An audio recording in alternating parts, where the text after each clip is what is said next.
discussing remote sensing and GPS. So yesterday we kind of talked a little bit about GIS, and this is kind of alongside that. And so what we're going to be doing today is we are going to be, sorry, give me just a second. There is a glitch on my side. Okay, so as I was saying, today we're going to be discussing remote sensing and GPS. And so what we're going to go over is first we'll kind of just do a little recap of geospatial data and GIS just for a second. And then we're going to talk about remote sensing. We'll talk about what it is and how it works and what its mechanisms are. Then kind of platforms, which are, well, we'll get into that. Its history, just a little bit, but we have talked about some of its history already, so I won't spend a super long time on that. And then we're going to take a look at this application called Indiana Map, which is a really cool remote sensing software that we can use. And then we'll do a little group activity where I'll split you all into breakout rooms. And then from there, we will have a break after that activity, and then we will spend the rest of the class talking about GPS. So we'll just give you a brief overview of GPS, a little history, or more like a timeline, really. Its mechanics and basics, global navigation satellite systems, which GPS is a part of. We'll talk about triangulation and trilateration, and then measuring distance and kind of the different components of it. And then right from there, we will talk about upcoming assignments and everything. So today before this class, the first lab was due. If you haven't gotten it in yet, it's okay if you can get it, if you just get it in as soon as possible. Did anybody did that lab go okay for everyone with the video demonstration and everything? Did anyone have any issues getting it in or figuring it out or anything? Okay, cool. Well, as always, just let me know if you have any issues with that. And so, yeah, we'll just do a quick recap. Well, actually, we'll do a poll first. So let me see if I can pull that up.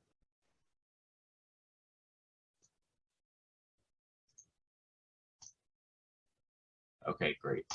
So now you should be able to see that.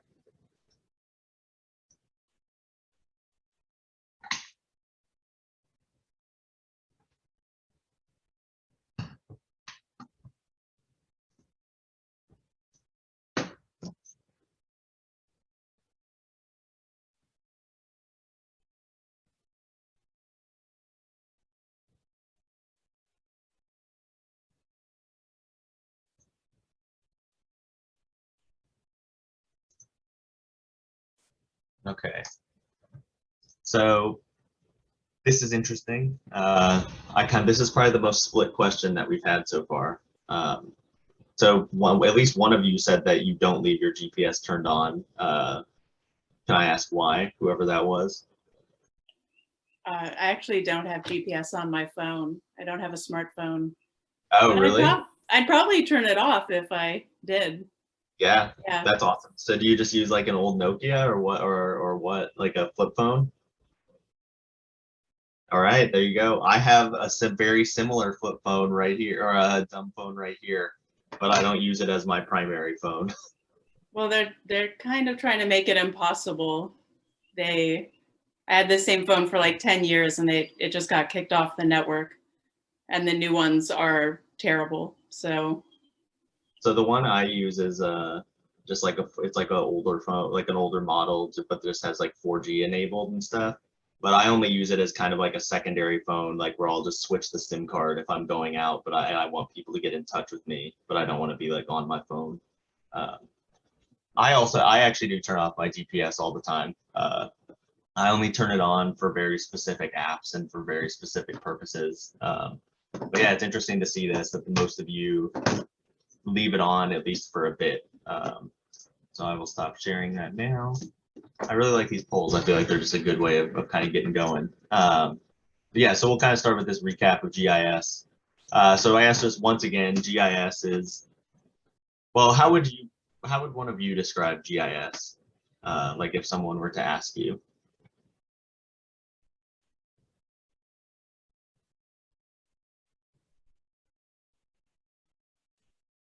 Yeah, if you were talking to your, I don't know, to your mother, maybe, unless your mother knows technology, how would you describe what GIS is? Just like real roughly.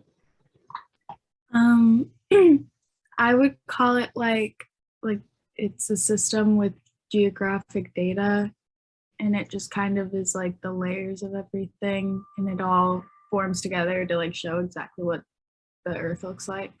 Yeah, exactly. So GIS is a computer system that collects, stores, searches, and analyzes and can display geographic information. So exactly. It's an information technology in the same way as a lot of other technologies are. And so what it consists of is hardware. So that's like the computers you use or the GPS or drones, and then software, which is like ArcGIS Online or Google Earth Pro that you all were using. People, this one tends to be kind of forgotten a lot of times because it's so basic, but people are what makes GIS run. It's not an automated system. There are certain parts of it that can be automated, but for the most part, it's not. And then infrastructure. And so not just like physical infrastructure, like yes, you do need like servers and different types of technological infrastructures for GIS to function or the internet, but you also need infrastructure um, in terms of people and your skills. You know, like skill and the ability to gain these types of skills is in and of itself a type of infrastructure. And what it does is it just helps us explore various data, whether it's from Earth systems or city planning or real estate or demographics or anything else, to really help us understand spatial relationships and how things are related to each other, as well as how they're different from each other, and kind of the entanglements between those types of things as well. So then like there are two types of collection that you can do for spatial data. So you can do primary source, get primary source data, which is data that's collected directly by you or by the person who's using the GIS or someone else, whether on the ground through things like land surveying like this, or on or using remote sensing like this. And so that data is what really defines it as primary source data, besides the fact that you are the one who directly collected it, is that it's made specifically to be used in a geographic information system. Whereas secondary sources are geospatial data that is obtained from a different source. Like you didn't create the data, but you are using it. And so you can kind of get that through things like we were saying, like phone directories or historical maps or data collected by organizations and governments and more. And oftentimes secondary source data is not it's not made specifically for a geographic information system, so it kind of has to be analyzed and worked on in ways like using like georeferencing to get it ready for a geographic information system. So that's GIS, but now we're going to talk about remote sensing.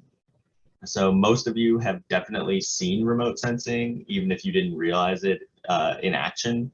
So we're kind of going to actually begin this by just talking about a few examples of remote sensing that you've probably seen.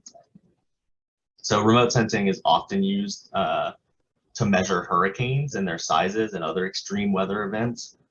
So it can help us measure the size of a hurricane and determine what direction it's heading, such as this image from, I believe this is Hurricane Irma. I can't remember, in 2017, I'm pretty sure.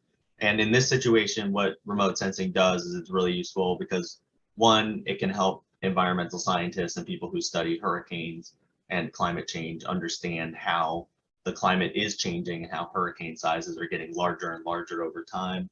But also it just can help because it helps get people evacuated and know when they should evacuate, where and what areas people should evacuate from specifically. Remote sensing is also used to keep track of environmental variables like rainfall. So using remote sensing, we can kind of help determine what areas are having a drought versus which ones are not. So I don't know if any of you have seen what's happening in Colorado, or not just in Colorado. There's a split between the east and the west of the Mississippi that's been happening for a long time, about how places in the west have been historically a lot drier. But remote sensing has actually been used recently to find that how dry it is in the western US is like increasing significantly, where it's like it's way more dry than it's ever been before, and it's about to reach these levels of this historic drought The last one happened 20 years ago, the last largest drought. It's supposed to kind of just continue on and be even larger than that. And remote sensing was used to differentiate the eastern US, which gets a lot of rainfall, from the western US, which gets a lot less, and kind of figure that out. But also it's just helpful because it helps maintain a historical record of rainfall in certain areas that can kind of help us determine whether climate change is occurring in a specific area, and if it is, how that's happening. And so this is like kind of a nice example of how that works, looking at Southeast Texas to see how, to see basically how much rainfall they're getting around like Houston, Beaumont, and everything, especially in comparison to somewhere like San Antonio. Remote sensing is also used in a lot of historical research. Probably it's actually more common to use remote sensing in historical research now than it is to even use GIS. So in this image, what we can see right here, what do you think we're looking at in this image? A boat. Yeah, definitely. Any other guesses? Is that a wreck of a boat? It is, exactly. It's the wreck of a ship, and it's actually a wreck of a very famous ship, which is the Titanic. This is, so for decades, the Titanic shipwreck was lost. Nobody could find where it was. It's kind of dramatized in, you know, the movie Titanic. But, you know, with the help of remote sensing technologies, what researchers were able to do was actually to rediscover the Titanic shipwreck. So remote sensing doesn't just work on land, it also works, you know, you can use it in water. What they were able to do is they were able to use it to take measurements of where the Titanic sank, as well as how it broke apart while it was sinking. So here you could see, I believe this is like the front of, I'm not a ship guy, so I don't know all the terminology, but you could see kind of the front of the Titanic right here.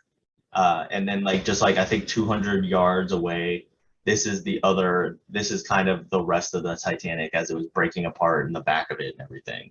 And so remote sensing was really vital to even being able to find this shipwreck. And remote sensing is actually even often used to track the migration of insects and animals. So such as like 3 years ago, well, how many of you, a few of you were in Bloomington 3 years ago. 3 years ago, there was these huge swarms of dragonflies going across southern Indiana. I don't know, maybe they weren't everywhere in Bloomington. You don't remember this, Amy? They were huge. It was kind of weird to see, but basically there were like these massive like swarms of dragonflies that were migrating across the state. Maybe not quite as common in Bloomington, but definitely if you get like a little north. And we were able to find those using remote sensing. And so to kind of find where they were migrating and how many there were. People also used remote sensing for cicadas last year to figure out where cicadas were like coming out of the ground at most often and everything as well. So very interesting in that way. You know, remote sensing is a very flexible technology. You can use it with a lot of different things. But what is remote sensing exactly? So like we were saying earlier, remote sensing is like essentially a form of primary data retrieval where you yourself are making measurements. But what it is remote sensing collects measurements and other information from the Earth without actually touching it. And it usually has the assistance of airplanes, satellites, drones, and more.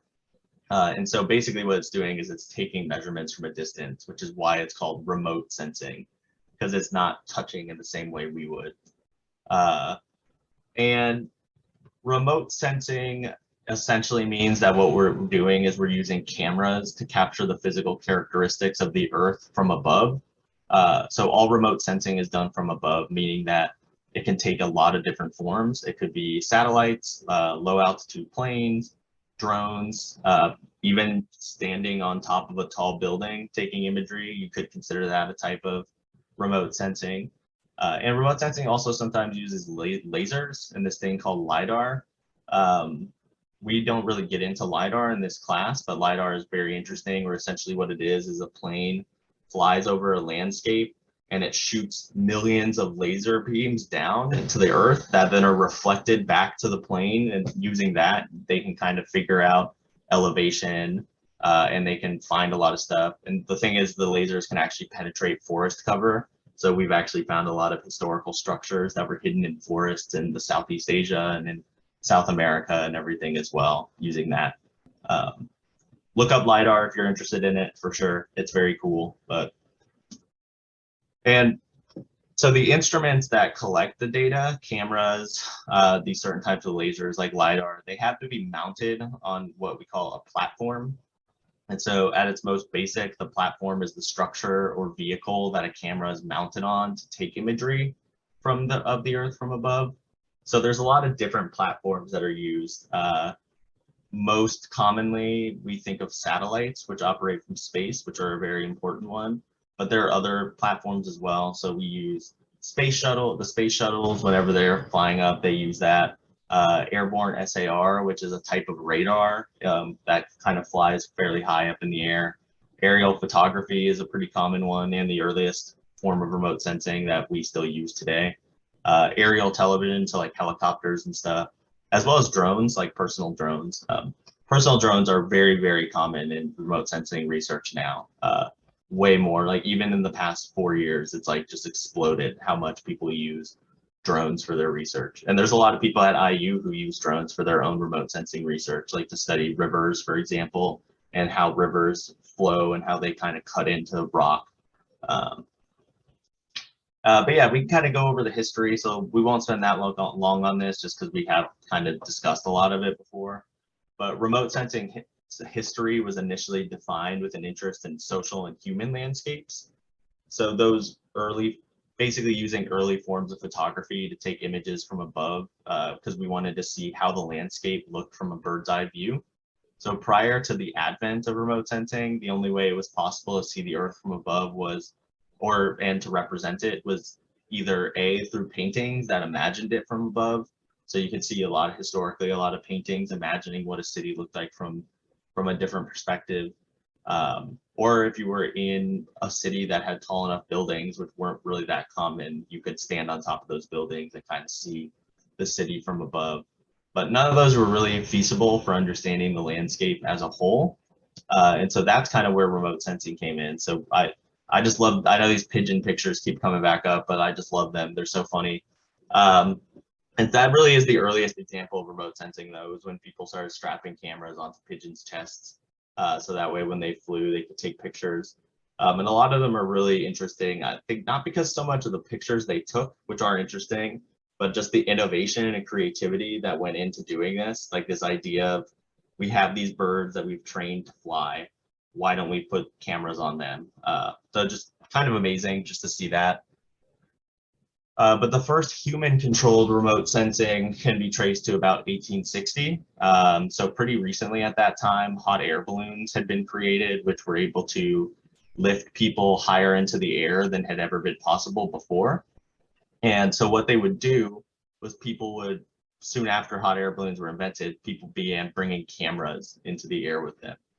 And so actually this image on the right, these are kind of connected to each other, but this image on the right is the earliest example we can find of remote sensing controlled by someone in the air. And it's a picture of Boston in 1860. So this is the first aerial photograph ever taken of a city. And it was just like an entirely different view of the world than what had been possible before that. And by the early 1900s, aerial photography was a lot more common, or it was in the process of becoming a lot more common. And so it was already even being used for disaster relief. So if you look at this image right here, this is a picture taken from a kite of San Francisco in 1906, following the 1906 earthquake, which leveled more than half of the city. Which you can, so the picture's not super clear because it's not that high resolution, but you can kind of see it where it's like there's buildings that are standing here, and then over here there's almost no standing buildings at all. And so what this really opened up was it kind of opened up this new understanding of the damage that had been done to the city, and actually kind of allowed people to measure it in a different way, that damage. So basically remote sensing, or using aerial photography for remote sensing, kind of opened up these new ways of interacting with and understanding the world. And so then aerial photography really began to rapidly advance during the First World War. We've kind of talked about this a lot in this class, where a lot of these technologies are driven by the military and by war, and remote sensing is the same, you know, it also is part of that. And so at the beginning of the First World War, airplanes were still like a really new invention. And actually, before they were even used for bombing or other forms of airborne fighting, they were actually being used first for reconnaissance and surveillance. And so initially, how they would do that is they would have someone who was in the back seat of the plane holding a camera and taking photos. So this is an early example of this. This is an Italian pilot at the time, or this is an Italian person, you know, and he was just taking imagery. And by the end of the First World War, aerial photography equipment was actually starting to be built into planes that were specifically made for recon. So that was like a very new thing at the time, and kind of the start of a lot of our modern understandings of how aerial photography works. Then in the Second World War, remote sensing, in between the world wars as well, and during the Second World War, remote sensing really did continue to grow a lot. And it was especially because of the fact that infrared technology was created. So that kind of allowed us to see these different wavelengths, and that would highlight different parts of the Earth. So like bomb craters are a lot more highlighted, but it would also highlight things like vehicles, depending on what they are made of. And so, you know, in addition, camera technologies and planes were just being continuously improved that allowed for a lot higher quality images to be taken from the air than had been possible before. And so the Second World War drove a lot of improvements in aerial photography and remote sensing that just had not been possible before. We talked about it before, like V2 rockets. That was a very new feature of remote sensing that appeared during the Second World War, and these rockets were equipped with cameras that could transmit their imagery.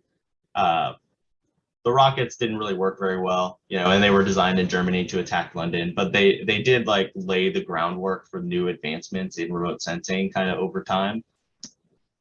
And then also the Second World War spurred the creation of radar systems that would detect incoming airplanes as well as submarines when they were being used at sea.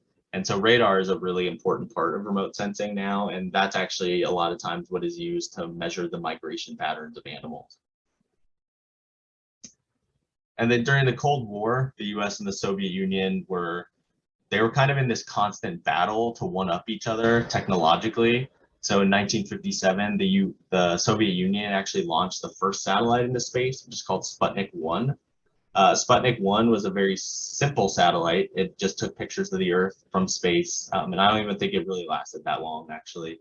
And then about a month later, after they had launched Sputnik 1, they launched the first ever living creature into space, which was a dog named Laika. We're going to watch a video about Laika in a second, actually, but what ended up happening was these events were actually followed by the US with a variety of different advancements. So there was kind of this game of one-upmanship that was happening, where the Soviet Union did this, and now the US is like, well, we need to do this. The space race is what people kind of refer to it as. And that basically just kept happening up until about the 1990s, where a lot of times what was driving the creation of these new technologies was this rivalry with the Soviet Union. And now real quick, we can watch this video. I think I need to reshare my screen real quick. There we go. Okay. Let's see if I can get this up.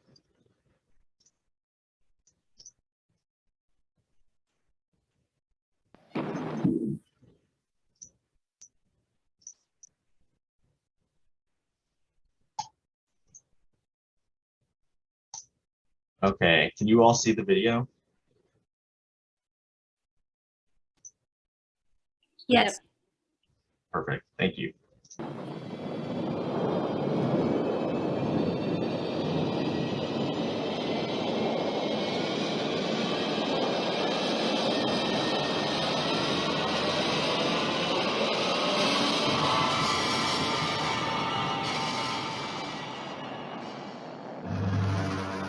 После стратосферы совсем неплохо.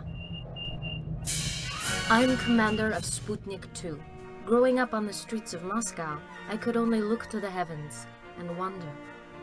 To be the first in space is an accomplishment I never dreamed about. I do this in the name of the motherland, in the name of Comrade Lenin, Comrade Khrushchev, in the name of the party, and in the name of sausage. I am Laika. This isn't a happy story, but it's my story. And there's little time to tell it. From 3 dogs, Albina, Mushka, myself, I was selected for this mission. What set me apart? My ability to withstand the centrifuge tests. My superior aptitude to sit and eat and go to the bathroom in a small cabin and even smaller spacesuit. Also, Albina just had a litter of puppies. But the mission was rushed. After the glorious launch of Sputnik 1, Comrade Khrushchev wanted another success to commemorate the 40th anniversary of our triumphant Bolshevik Revolution. But that gave us only a month. The temperature control system was hastily designed, and there was no time for a recovery plan to bring me home. When Sputnik 1 launched, its signal was heard around the world. On Sputnik 2, the signal of my heartbeat is only heard by Soviet scientists. During the launch, the telemetric sensors said my heart rate was 3 times as fast. The G-forces caused my respiratory rate to increase 5-fold. Then, my heart slowed. In zero gravity, in space, my breathing is slower and deeper. I am alive. While I orbit the Earth, information of respiration, blood pressure, heart rate, even my movements in the weightless cabin are constantly transmitted back. So, I am alone, but I am not alone. My comrades can hear me. And I orbit. But this is a one-way mission. By the second orbit, it's getting so hot. There was clearly a miscalculation in thermodynamics. The cooling fans are useless. I know my comrades tried. I know they are there. I orbit for a 3rd time. Through the small window, I can see Earth. I'm not sure where the motherland is. I am a dog, after all. It's my 4th orbit. Maybe 5 hours since I entered space. It's so hot. I feel like I can't breathe. The telemetric sensors have failed. I look at Earth out the window.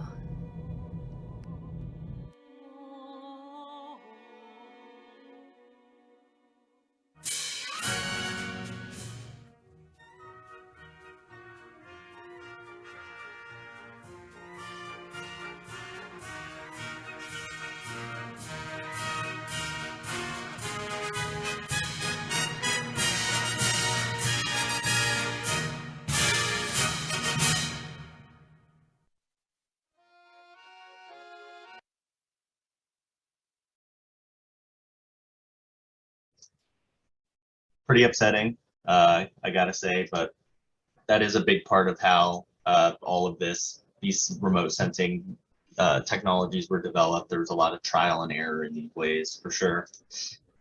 And then probably the largest part for remote sensing, or the biggest advancement, kind of came from spying.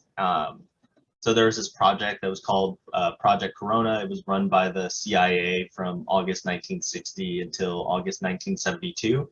And it did about 145 missions that took 860,000 photographs.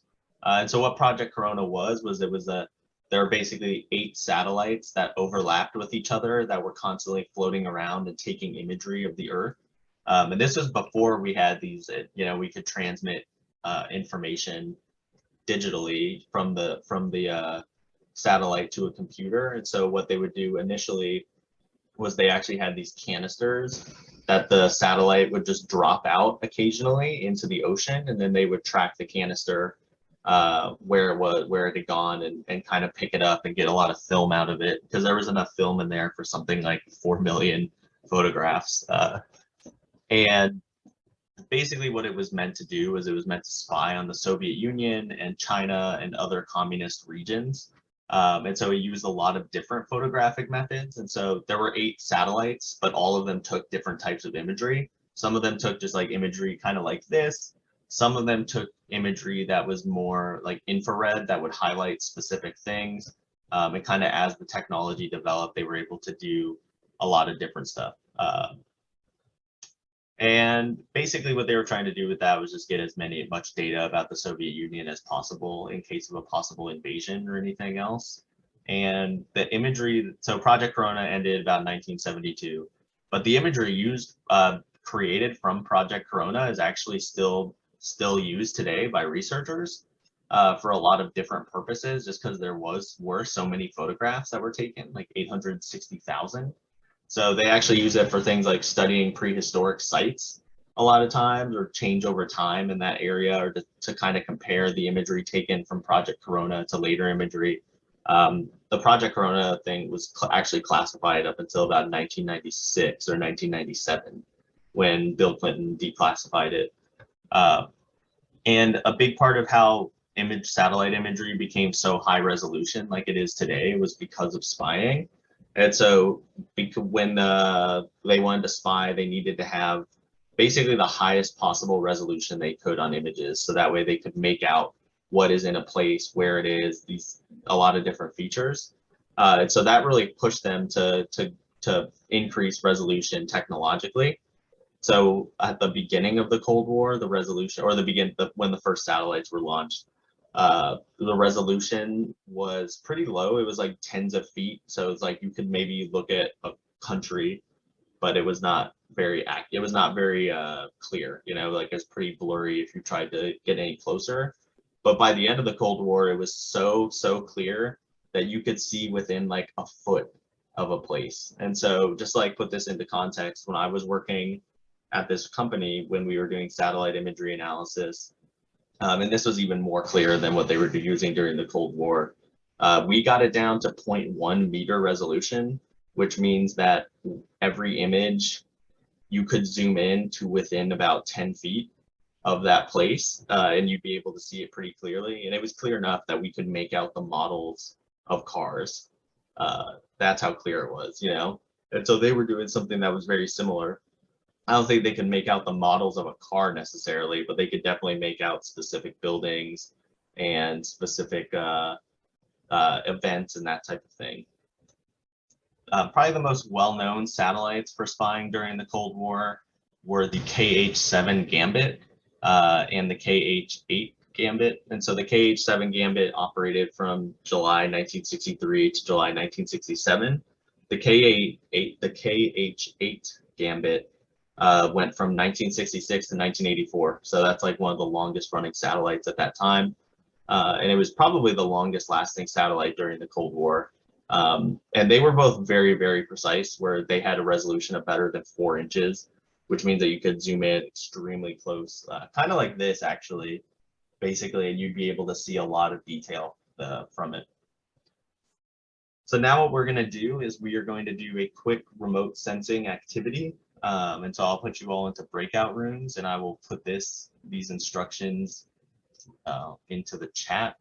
But essentially what you're going to do is you're going to go to this website, IGS Indiana. There we go. You're going to go to this website in there, and then you are going to select Monroe County. So there's a little drop down right here by the IHAPI navigation tools. So find Monroe County, and then what you're going to do is you are going to change the years for imagery available. Well, the next thing you're going to do is up here on the top right, where it says there's a little drop down that says address. You're going to want to change that to longitude and latitude, and then you're going to input the longitude and latitude that are in the chat there, and then you're going to kind of compare the imagery of Monroe County from 1939 to 1958 to 1967 to 1980, and you're going to identify the types of change you're seeing, and actually just say where it's located. Does that make sense to everyone? Okay, I'm going to split you into breakout rooms.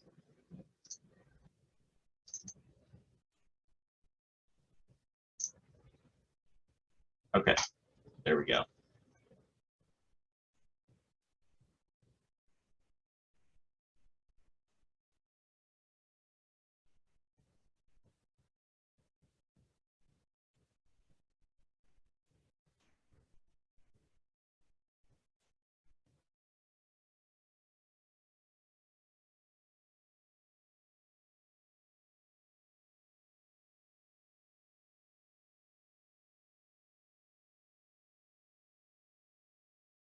Back, what would anybody be able to say kind of what they found or what the big difference that they saw was in this map and this image?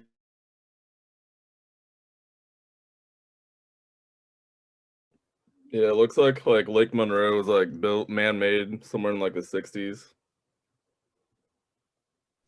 Yeah, so that's the main change for sure.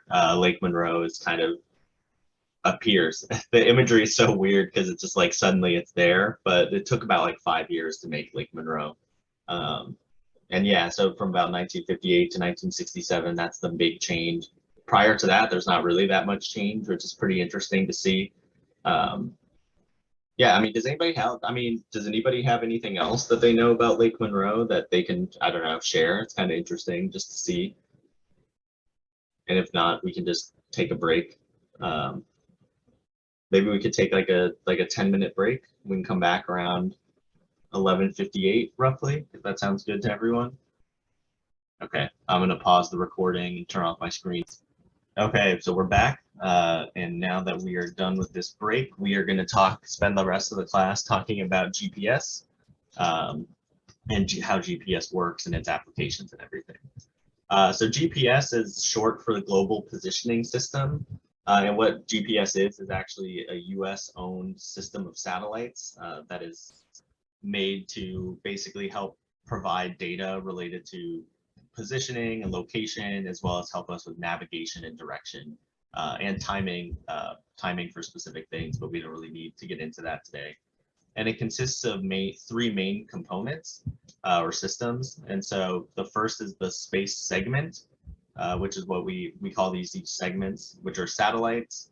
Then there's the control segment, and so that's like monitors and control stations. So those are kind of the dishes that you see on the ground that are facing up towards the sky, looking towards the satellites and everything. And then there is the user segment. And the user segment is probably what you're most familiar with because that's kind of what you use in your daily life. So that's like smartphones or GPSs that are built into cars or anything else like that. So that's kind of the front end of it. And the other two segments, space and control, are kind of on the back end. And GPS is a one-way communication. So some people think that GPS works where your phone is kind of communicating with the satellite, but it's actually the opposite is true. Your phone can't communicate with the satellite, but what's happening is the satellite is communicating with your phone.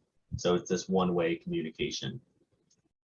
And there's a variety of reasons why we would create GPS, but the most basic is just that we're trying to figure out when you want to try and figure out where you are and where you're going.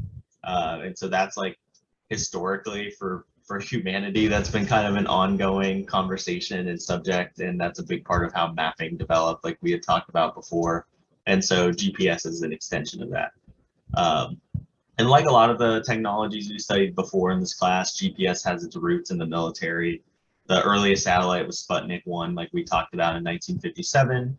And by 1959, the US Navy had built what they called the transit system, which was basically about providing locational data about where submarines are and tracking other submarines, so like Soviet submarines if they could.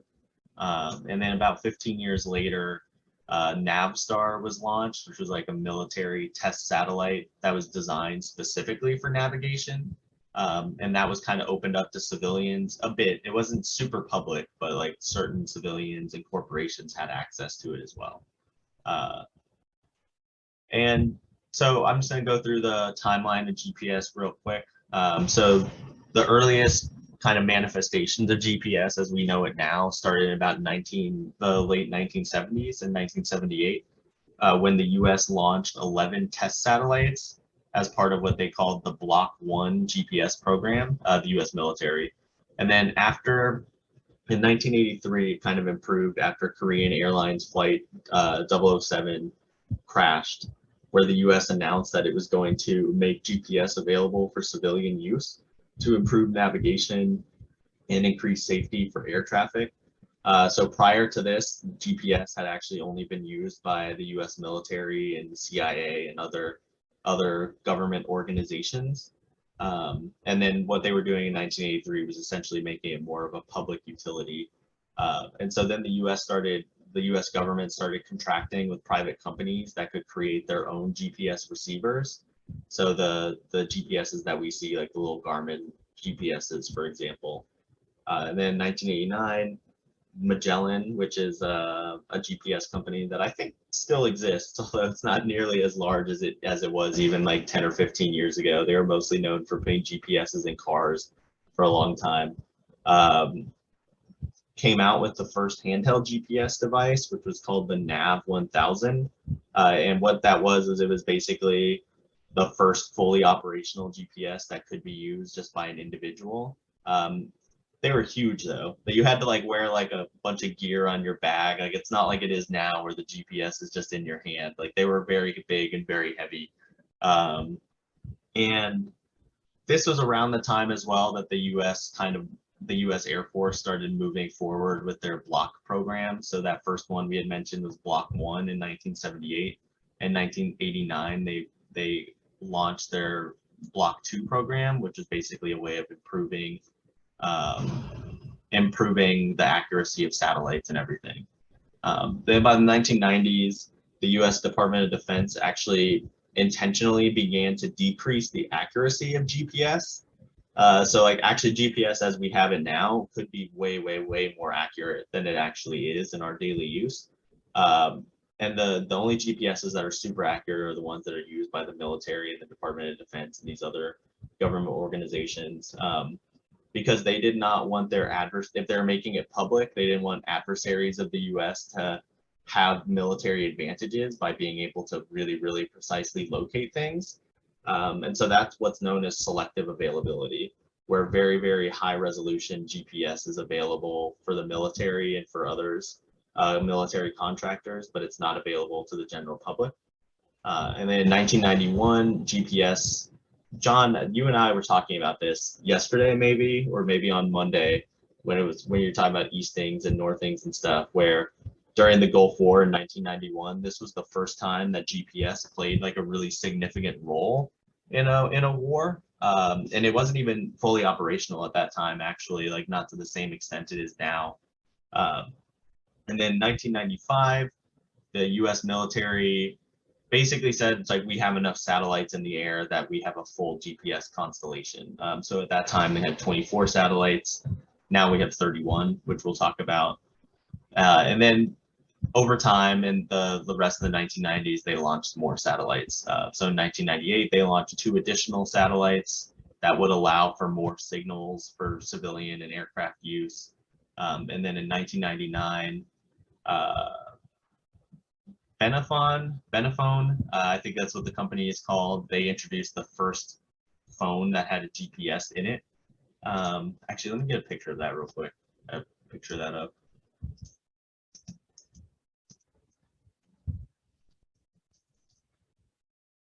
Yeah, so here's the first. This is the first phone that had GPS in it.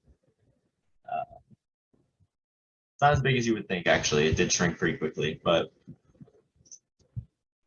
And then today, the GPS constellation that's used in the US consists of 31 satellites. And those are just kind of like, they're at different altitudes, they're going in different directions, but they're constantly kind of orbiting the Earth.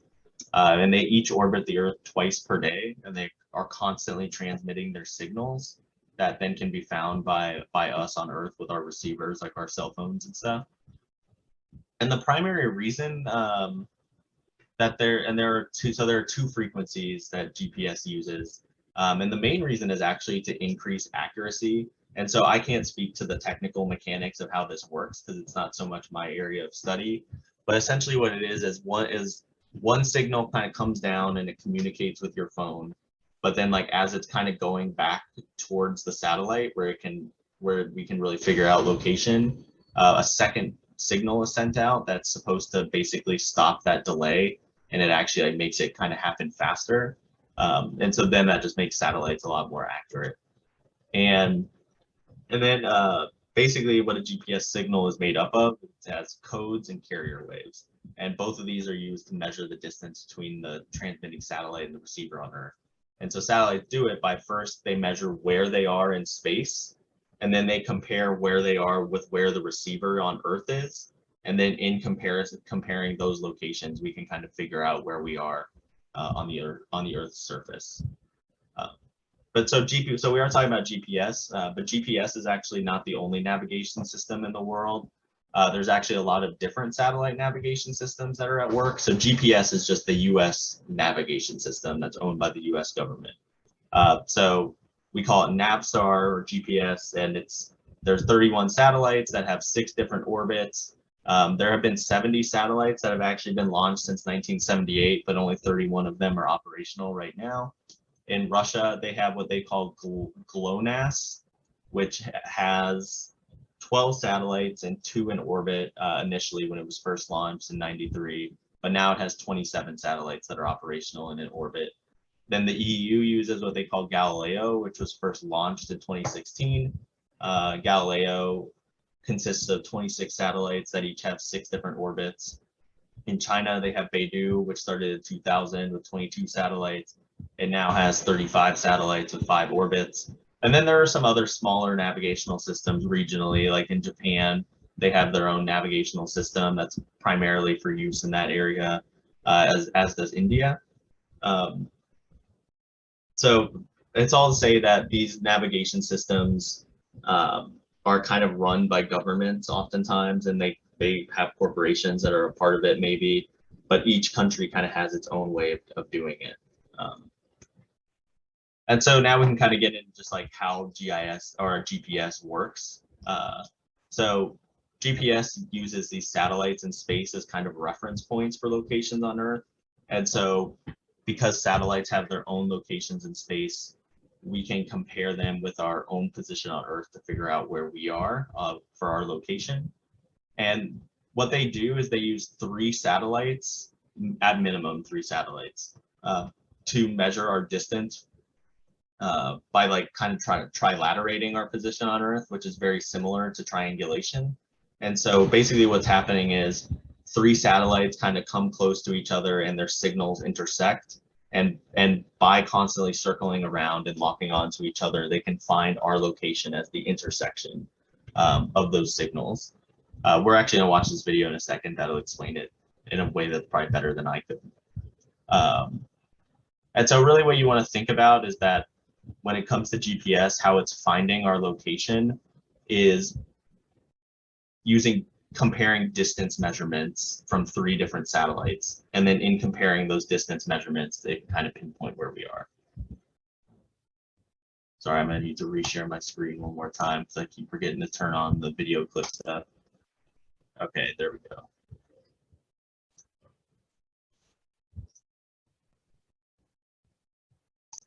Okay, so now we'll watch this video real quick.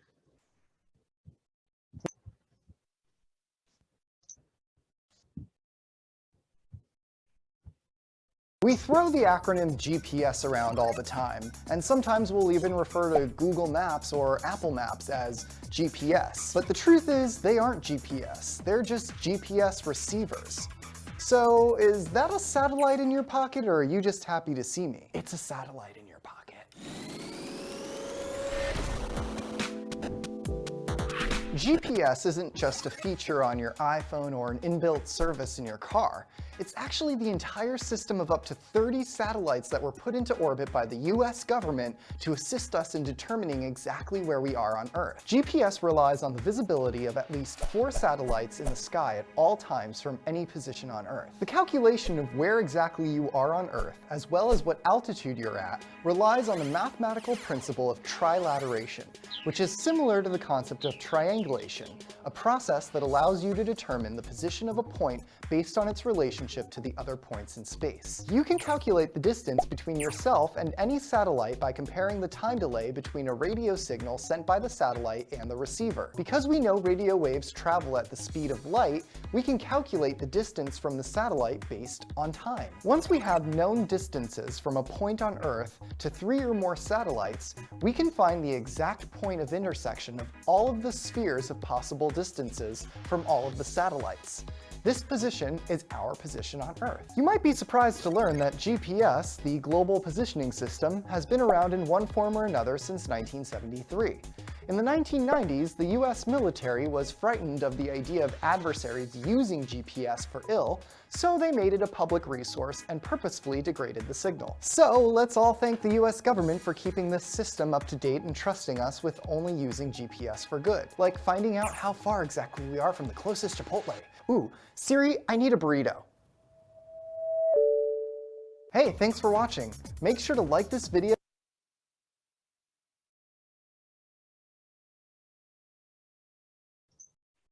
So yeah, that's a pretty basic introduction to how GPS works and everything. For a lot of these technical mechanics, there are probably people in my department that are better to explain how it all exactly works. And so We like throw the acronym G. So a lot of the stuff is it's just not my area, but let's see if I can kind of get this going. But we'll kind of go through it. So he was mentioning trilateration, and we'll kind of look at how trilateration works in 2D real quick, just to kind of give you an idea of that. And so what happens first is a satellite will broadcast a signal that will then hit your GPS receiver. And so that signal you can kind of see right here is this circle. And what that's doing is that's going to whatever your receiver is, and then your receiver is sending its own signal back up. It's kind of like bouncing back. So your phone isn't communicating so much as the signal is kind of coming back from wherever you are. And what that's doing is it's trying to narrow down what the possible locations are within that radius of that circle. So like you could be like right here where my mouse is, or you could be right here. But what the point is to kind of just pin down and narrow down where you are within that circle. And then what you do is you add this second satellite, and the second satellite broadcasts a very similar signal. And so what it's doing is it's figuring out you could be wherever this overlap is right here. And so because we now have 2 known distances from your receiver to the satellite, that's more information and more data that can be used. And then from there, we bring in a third satellite. The third satellite is what reveals our location. So before the third satellite comes in, what the GPS knows and what the satellite knows is that we are somewhere within this range where this overlap is. The third one, what it's doing is it's showing exactly where you are. So it's pinpointing your location at the overlap of all 3 of those radiuses of signals. In reality, it's a lot more complex than that. So GPS, so that's just an example of how it works in 2D, but we don't live in a 2D world. GPS is never entirely accurate. And actually, sometimes it can be really, really inaccurate. So I don't know if any of you, I'm sure you have all had issues with GPS sometimes not working as it should, or not actually showing where you are. But basically what GPS is trying to do is it's trying to roughly find where you are at the intersection of these different satellite signals.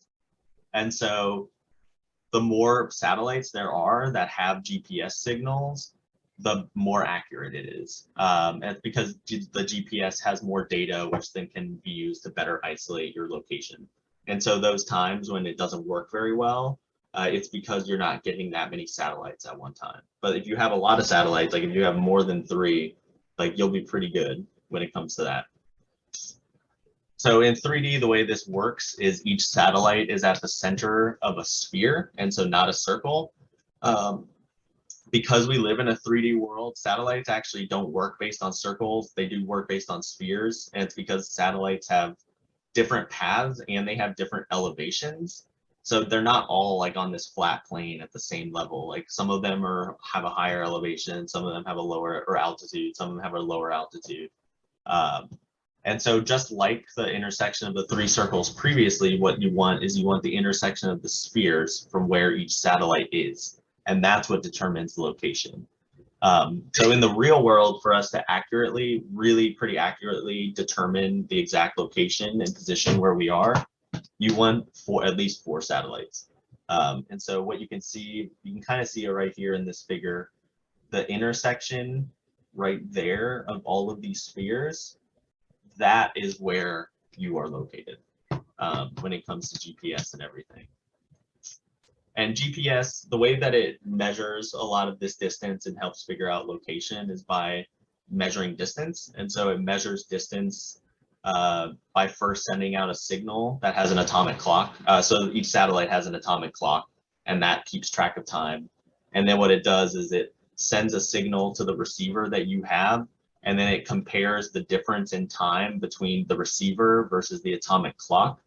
And then in doing so, it can kind of determine pretty quickly how quickly the signal was received and then compare it with the time on the clock. And then from there, that's able to figure out the distance.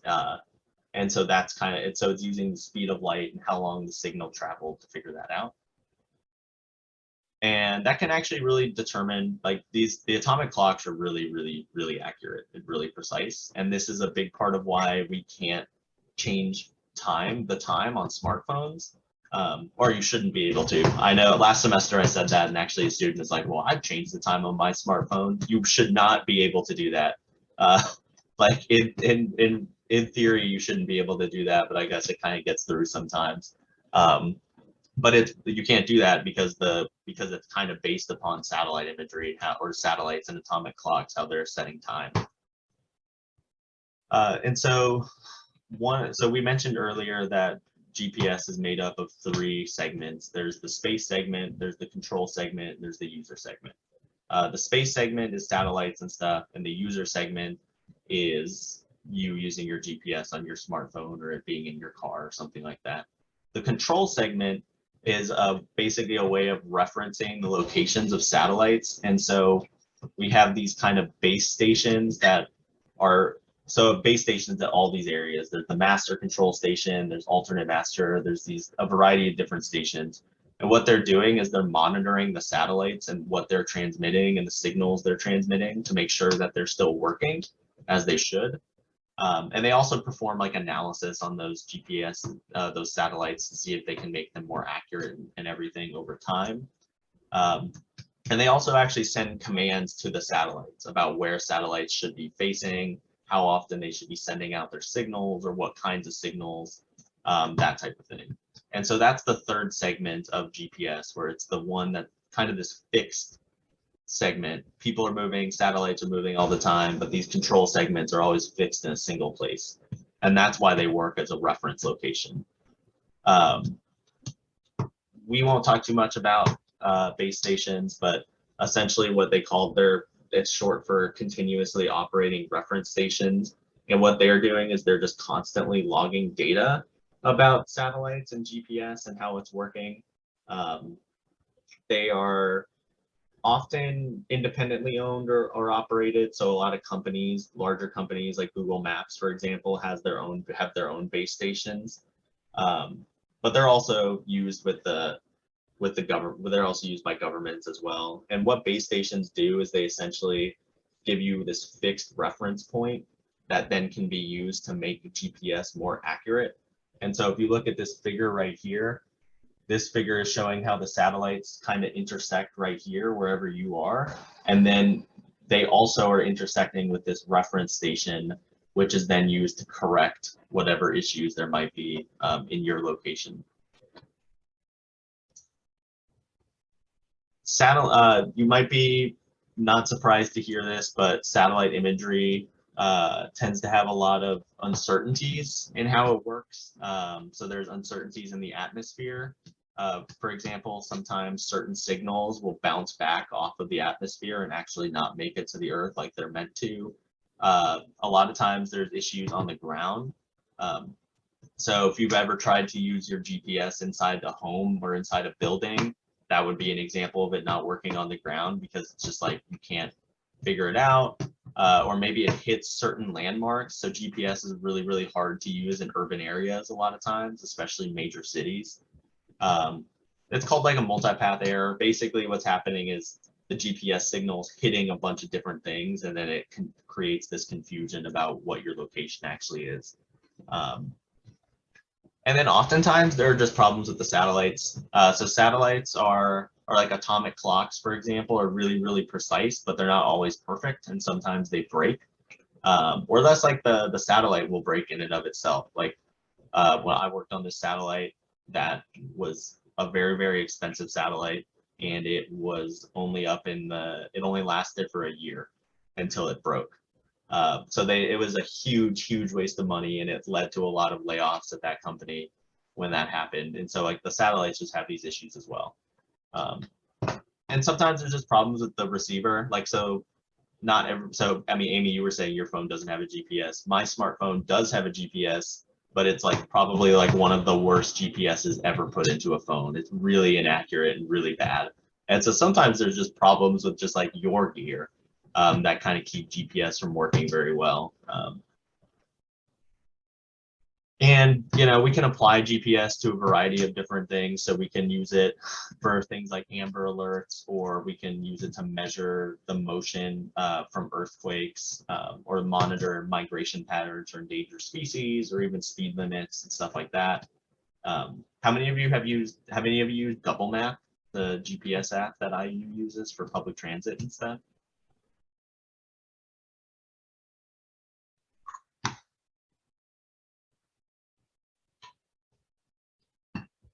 So I have used it, not in the past, not recently, but GPS is like often used in these types of applications or on Uber or whatever else. And so basically, as far as data retrieval goes, we've kind of gone over this, but this is a way of getting primary geospatial data using GPS. And so typically what you'll use like one of these Trimble units to do that. And you collect locations, and then you plug it into a computer, and it'll give you all the locations that you had just done and everything. And you can kind of record different types of information as well. So you can identify points or lines or polygons, or you can even like kind of stream where you're going. So a lot of you have probably used GPS data. Can you think of a time that you've recorded GPS data? And anyone can go, just any examples you can think of.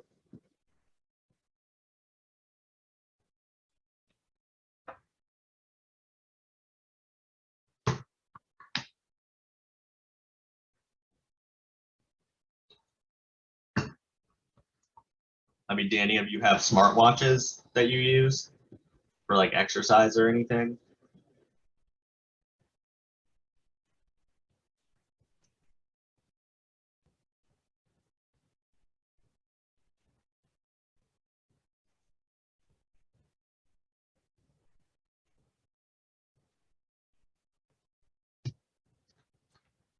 I mean, I could call on someone.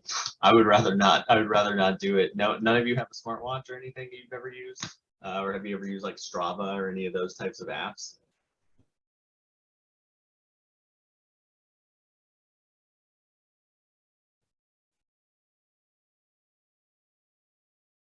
Okay, well, we'll keep moving on. But that's an example of recording GPS data when you put it into those apps and everything. And then we'll real quick. We can just real quick go over kind of the uses of GPS in daily life.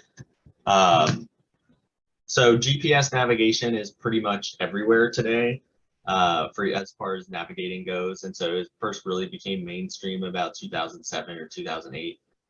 It's really kind of great for just navigating new environments, or maybe even an environment you already know, but just are bad with directions, like Hannah was saying yesterday.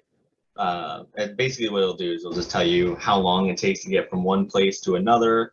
It's really great because it can give you these construction updates, or it can tell you about traffic, or there's cops or that type of thing. And it also kind of allows you to find other destinations that are near wherever you're going, such as other restaurants or addresses or landmarks.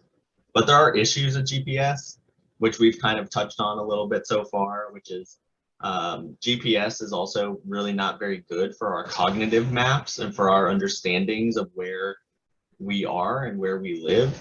So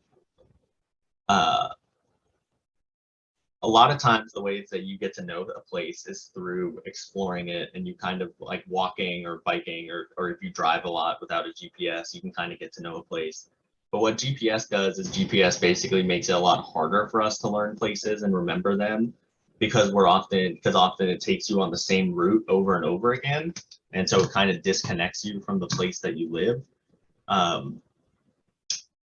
Also, GPS has some issues where it's often not updated like it should be. It's gotten a lot better recently, especially with OpenStreetMaps and stuff, but GPS typically, there are roads on it that actually don't even exist anymore, and that can lead to you getting lost. And then also, if you don't know the area very well, getting lost can be really pretty deadly, like in some of the readings that we did for today. I'm gonna just skip this for now, but I hope you all read those articles and found them interesting about how GPS can actually create a lot of issues. Actually, I might pull up. And GPS is, I think now it's a lot more commonly used for social networking and stuff. And so Tinder is like a dating app that could only exist with GPS, you know, because it's showing you how close you are to other people. I know Snapchat has a map, but I don't really know how it works. Do any of you use the Snapchat map thing, or like can explain how it works? The Snapchat map, you can be on ghost mode where like nobody can see your location, and then you can have it set to certain friends and only certain people can see your location, or you can have it set to all your friends and then all your friends can see your location. But yeah, it's kind of similar to like Find My Friends. Like you can just turn it on for like whoever you want. And so does it just like, if you turn it on, it's just like your location is on all the time and like your friends can see wherever you are basically? Whenever you're in the app, yeah. Got it. Oh, okay, so you have to be in the app for it to work. Correct. Like if you like leave the app and then you drive somewhere, it's gonna say you're still in like the original spot. Okay, got it. So I didn't know that. Thank you for that information for sure. And then yeah, Find Friends app, that works the same. I've never used Find Friends because I don't use an Apple phone, but so social networking is common. Facebook, Twitter, they all use GPS as well. If I remember correctly, I actually did used to use Snapchat when it first came out. Filters, I think there's certain filters on Snapchat that kind of come from wherever you're located as well. So those are pretty common uses of it. We will not get into this, but death by GPS is a thing that happens, and it's kind of funny sounding, but it's actually pretty sad. And it actually often doesn't involve actual deaths or even these serious injuries, but it's just like accidents that people happen because they assign too much trust to the GPS and the technology, and then they pay more attention to that than they do to their actual surroundings. So kind of like Michael Scott driving into a lake.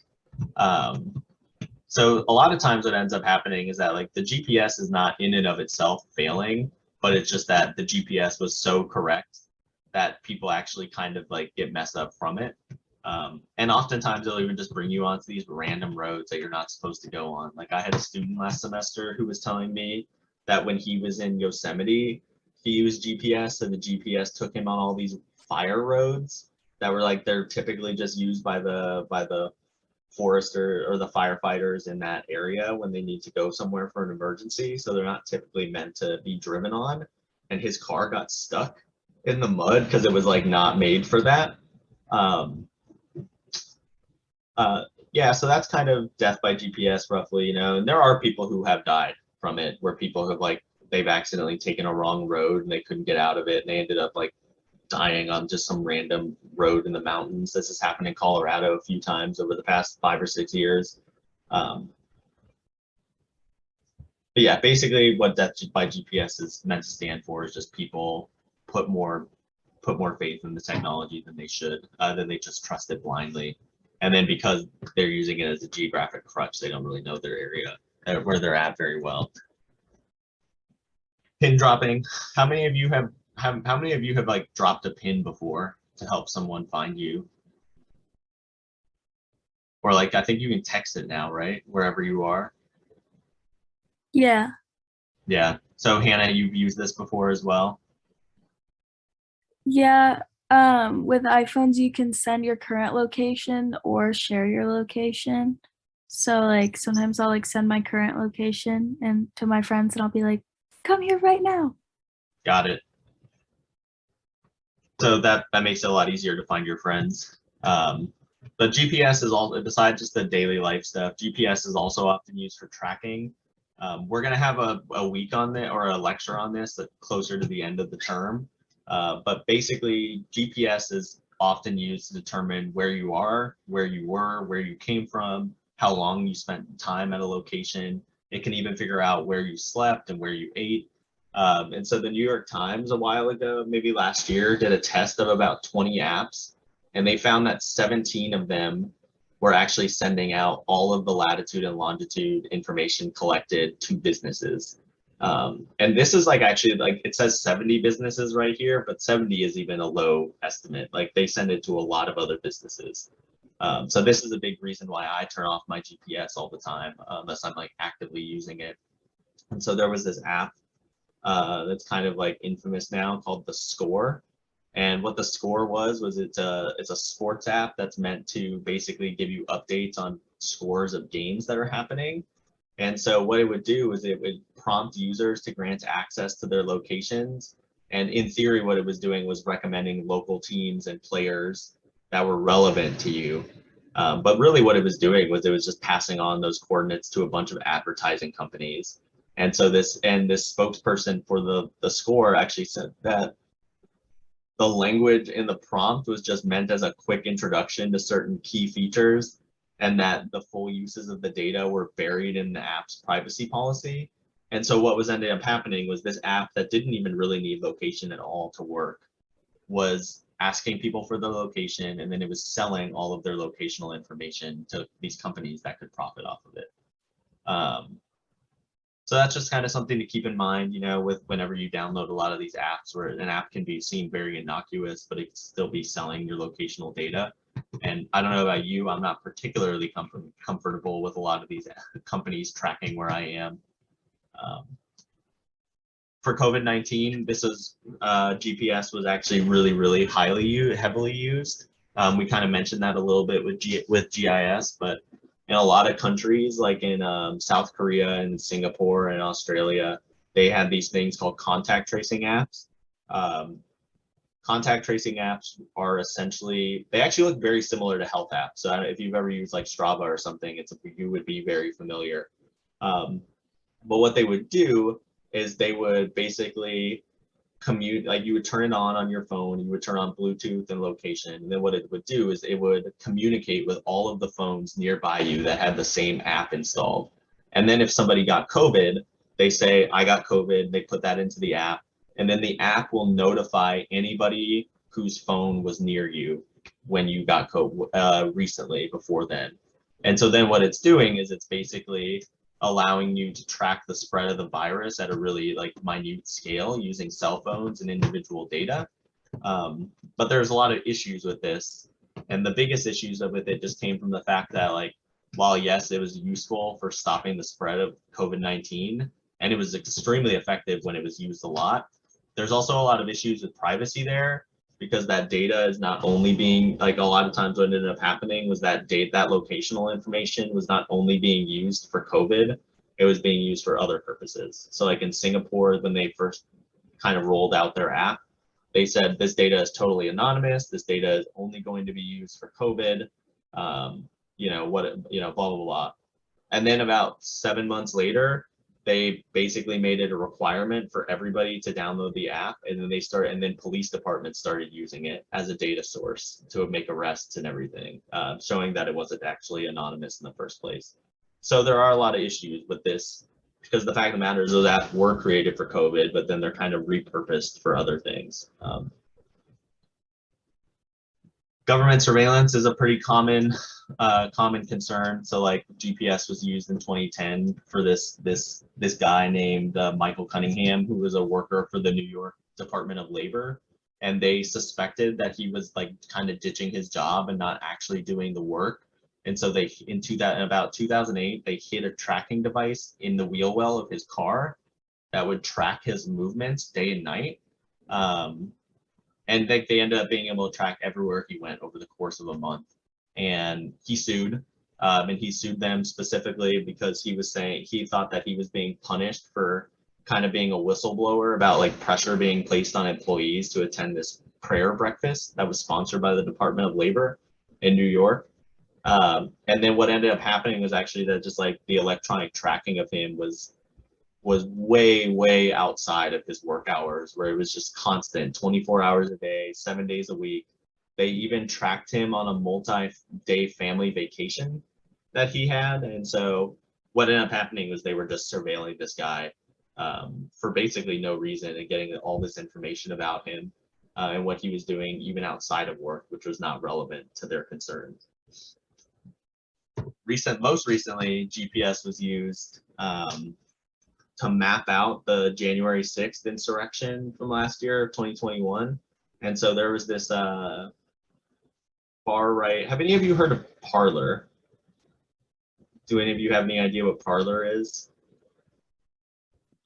Isn't that like an alt-right messaging platform or something like that? Exactly. It's an alt-right. It's a far-right social media platform. That was actually right after this basically taken off, like deplatformed entirely.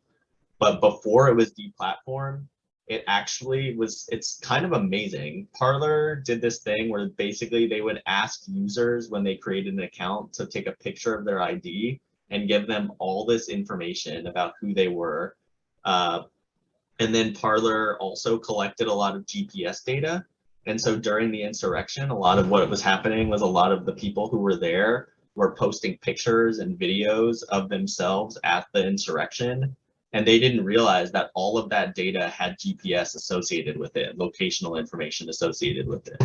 And so this website, Capital Map, which I'll open up real quick, basically mapped out all of the people who were at the insurrection, and it would actually attach the location to the images or the videos that they had. So let me pull that up real quick.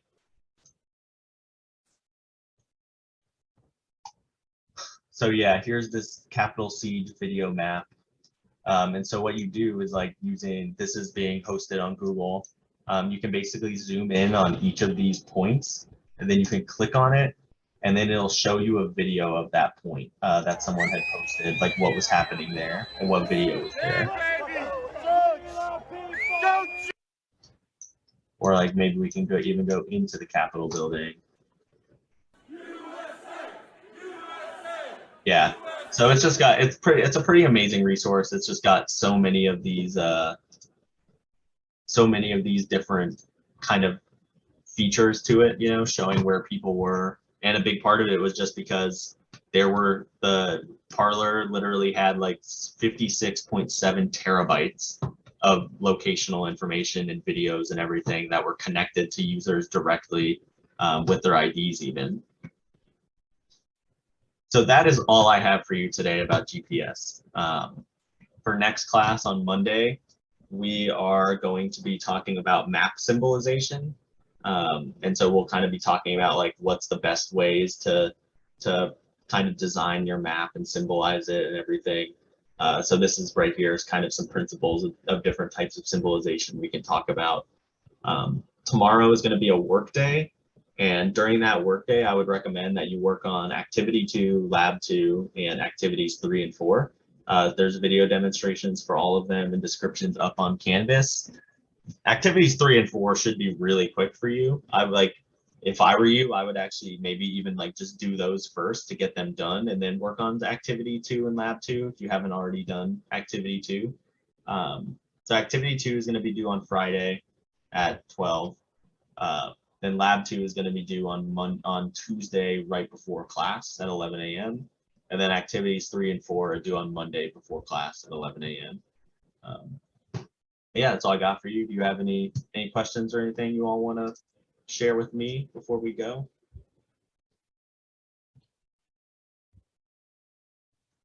Okay, well, if not, have a good weekend and let me know if you need help or anything. I'll be available tomorrow, so just shoot me an email.